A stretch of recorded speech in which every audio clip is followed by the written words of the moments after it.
Hello, you wonderful people, and welcome to another episode of Untitled Reviews. This being a show where I talk about TV shows that are dramas. For today's episode, I'm going to talk about the series premiere of Lawman, Reeves. Great series premiere. A lot of really interesting things went down in this episode, so let's break it down. Well, first and foremost, to kind of give you some background, I am not well versed in Reeves. My only real experience with Reeves is the show Timeless, where I actually learned a lot of interesting things. I kept thinking in my head, I was like, I thought someone else played Reeves for the show. I didn't realize it was going to be David Oyelowo until I saw the trailer. But I think what confused me in my head, because I was thinking like, wasn't it Coleman Domingo? But it's like, if I remember correctly, Coleman Domingo played Reeves in Timeless. That might be where that confusion comes from. Interestingly enough, two British actors. But either way, like I said, if I'm remembering that correctly. But that's also where I learned that Reeves is kind of the inspiration for the Lone Ranger. There's nothing official that says that, but I was reading this quote because I wanted to look it up to make sure I was right. I believe I was reading this quote from this book. This author who wrote like this book about black pioneers was unequivocally or something like that. It's kind of like Reeves is the closest person in real life to who the Lone Ranger is. So it's like there's definitely parallels there that it's like he couldn't help but be the inspiration for. Because I know, like I said, my first time ever hearing that was Timeless. So I should also quickly throw this out there because I don't want to end up forgetting it. I did not realize, I didn't notice until like the end credits that the actress who plays Miss Rachel Reeves, she plays George Reeves' wife. She's only in like one scene. That's Jessica Oyelowo. That's David Oyelowo's wife. I had no idea. I was like, wow, that's cool. It's got to be weird, acting wise, where it's just like considering the dynamics of what those characters are. It's just, once again, that's acting for you, right? But it's still just kind of like, it's kind of interesting, but also it's one of those things where I'm like, oh, it's so sweet when couples get to act and stuff together. I'm sure they've probably acted in stuff together before, but it's still just, I don't know, I just think that's kind of nice. Either way, getting into it, obviously we start off on a battle, and it is this situation where it's like, right, Bass is on the side of the Confederacy. I have to say that with quotes, because it's not like he's there willingly. It's like, you are where you are, and you have to fight for the side you're on, because Bass is scared and he wants to run, but before he could even think about running, he sees someone else run, and it's just, even in the middle of battle, as men are being slaughtered, a guy still takes time, turn around, and shoots a guy in the back who's running, because it's like, no, you're black, you don't get to run away, like, no matter what. Now, I'm sure there are white soldiers who were probably running. Desertion across the board, I think, will get you executed. But the fact is, I'm like, doubly so if you're black. They'll probably jump on that quicker than if you were white. But I think even if you're white, you would. But I didn't see too many white people running away getting shot. It was mainly like any black folks. So Bass didn't have any choice but to ride on ahead alongside George, who I kept thinking the entire episode, I'm like, is that who I think it is? It's Shay, and I'm hoping I'm not butchering his name, but I think it's Wiggum. I'm probably butchering it, but I was like, I kept thinking that was him, and then the end credits showed me for sure it is him.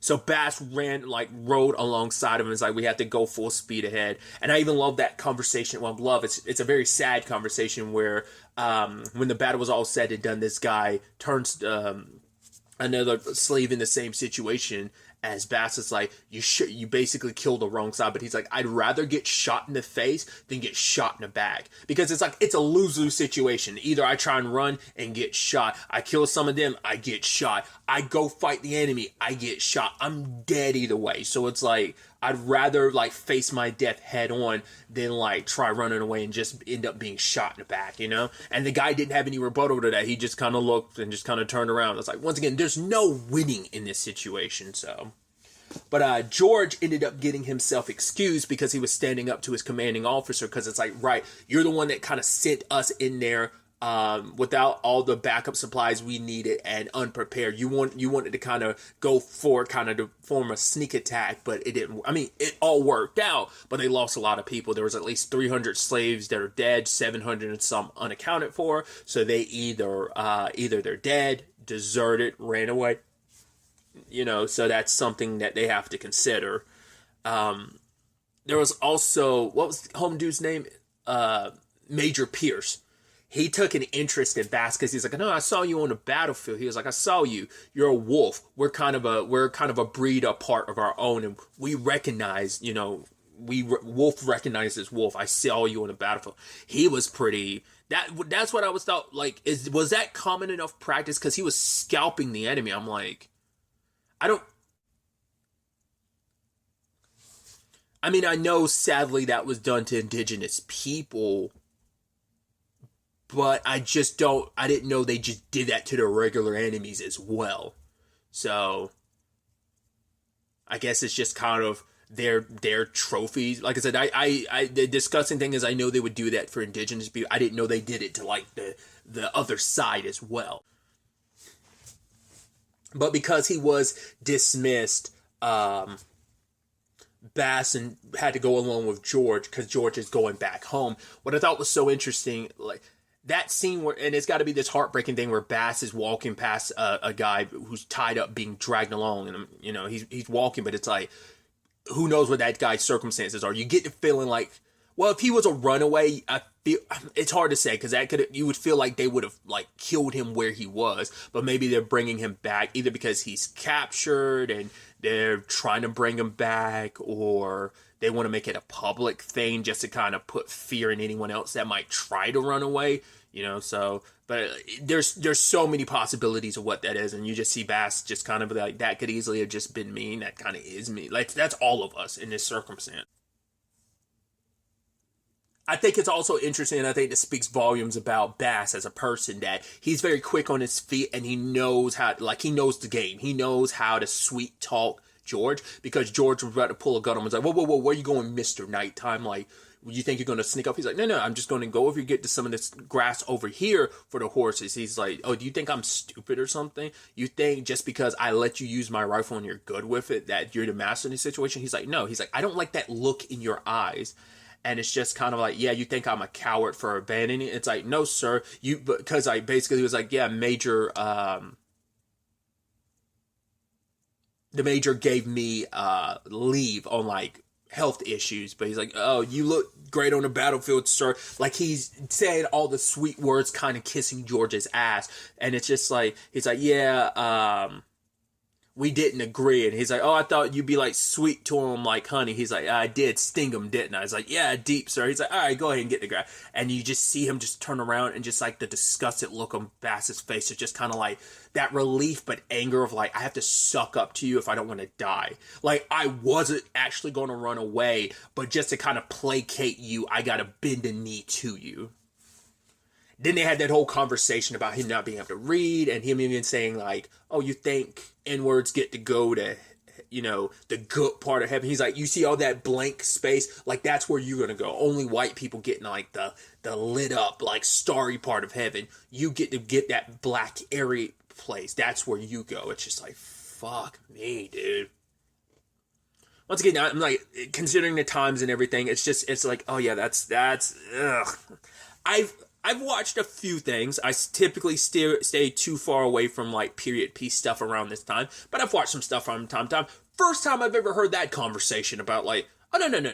I mean, the effed up thing is you're like, well, at least they're still saying you're getting into heaven, but it's like, no. You get into the dark part of heaven where like there's nothing. You don't get to enjoy the bask in the holy light that is heaven that white people get to go into. But it's just like, like I said, I haven't watched every period piece that kind of takes place around this time, but I had never heard that conversation. I mean, like I said, I'm surprised there'd even be a white person being like, black people don't go to heaven. What are you talking about, boy? Like, I'm surprised he's even saying you're getting into heaven, even the more empty space with nothing in it. But I mean, I'm sure it's equivocally the same thing, because it's like, you're getting into heaven, but you're not getting into heaven, so it's the same thing as being like, oh, black folk don't get to go to heaven. What you talking about, boy? Type of thing. So it's, like I said, I'd never heard of that before. But either way, George shows up home, but his wife isn't there. Apparently she's visiting family, but it's like, yeah, there's no fanfare for you. We went off to war, could have died, you came back alive, and there's no trumpets, no fanfare, no family waiting for you. Bass ain't too worried about it, because the person he cares about most is waiting for him, and that's Jenny. And I didn't realize she was in the show until I saw the trailer, but Lauren E. Banks, who I best know for being in, playing Siobhan in oh god, Sitting on a Hill, which I was like, oh dude, I'm so glad to see her. But also because once again, seeing her just also makes me go, man, I wish we could have gotten at least one more season of Sitting on a Hill. But anyway, changes and all that aside, like the way George was calling for Bass, I was like, oh god, he's drunk. I was like, this is going to be some issues. But then he was kind of like, oh, like I was kind of certain that you probably would have ran away, like considering how long it took you to do whatever you were doing. So he's like, here, I am a man of my word. I'll give you the paperwork and everything that says that you get to carry around and say you are free, but you have to beat me in a card game. I was like, fuck me. It was like, because he's only doing this because he's drunk and, you know, because he likes feeling powerful, because he has nothing else to latch on to, because he's so alone. You know, he needs to feel greater and idolized and given praise to. But either way, they play a card game, and just the tears on Bass's face, because Bass is nervous. Because even I'd be nervous, because I'm like, how do I know this son of a bitch won't just kill me for winning? He was like, or accuse me of cheat. Like, that's why I'm like, that felt like that felt like a lose-lose situation. Like, no matter what you do, like, you're gonna be screwed. Like, will he keep his promise if you win, or will he kill you just to spite you? The fucker is drunk too, so there's always that. And it's like, he might also be like, oh, I'm sober now. You thought I actually meant what I said? I don't know. But he would have won, but George cheated. And it's like, well, no. There's only one Queen of Hearts in the deck, and I had it. You cheat me. He's like, oh, and he's going on, and he's kind of reciting something. I don't know if it's like a Bible passage. He's reciting something, but Bass stands up and finishes also like saying it at the same time, and beats the ever living shit out of him, rightfully so. But it's also like, oh god, and it's just like, damn. He has no choice but to run, and even Jenny's like, you go and you don't look back, because I would rather see you leave and never see you again than you stay here and get hung up and dead. It's like, no, run and don't come back. Got away. There were some people nearby, so he ended up pulling out the revolver that he had taken and just laid them out real quick. Really, he's really good with the firearms. Ended up crossing I think later on Sarah calls it the Red River, I believe. I guess he let the horse go because it's like, right, as long as he's in the water, the dogs can't follow his tracks or his scent. But also, like, the horse on its own is like, right, if it's running this way, they'll follow its tracks. But he ends up in what is known as Seminole territory. Specifically. Well, at first it's just like specifically Indian territory, but I don't know if it's like different tribes like live in that area. But like the way Sarah talked about it, it's like, well, at least the particular area they were in later is Seminole territory. It's like, this is specifically our territory that was given to us after the war and stuff. But who knows how long he was out there for days, traveling barefoot, barely getting any food, not having any water. Luckily, he ends up being found by Sarah, who takes him in. And we learn about her circumstances. She said, like, she lost her husband. He went off and died, in a white man's war. But because he did, Curtis never had to know chained. He never, like, because she's like, right, me and my son never had to know the whip. Because fighting in Florida got us our freedom, and also my husband's sacrifice led to us, like, never having to be in that situation. So she lost her husband, and Bass had lost the woman that he loved. But he's like, hey, I'm going to stick around, and I'm going to work. I'm not afraid to work. They never showed it, so I'm guessing nothing did happen between. Like, he took a liking to Curtis. I don't know if it is a thing of he looked at Curtis kind of as a son, but he stayed with him for about 3 years.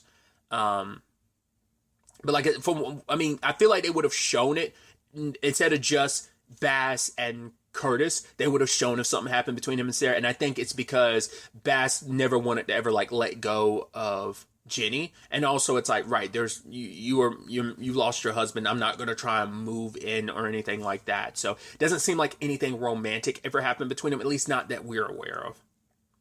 But they were at the market, kind of just in town getting stuff, and some soldiers show up. And while putting the stuff away, they end up running into Major Pierce, who, what was it, Romulus, Remus. Like, Major Pierce had been caught. And he had kind of made this whole interesting point about like, oh, like freedom looks good on you, which Bass was like, I'm sure it would look good on anyone.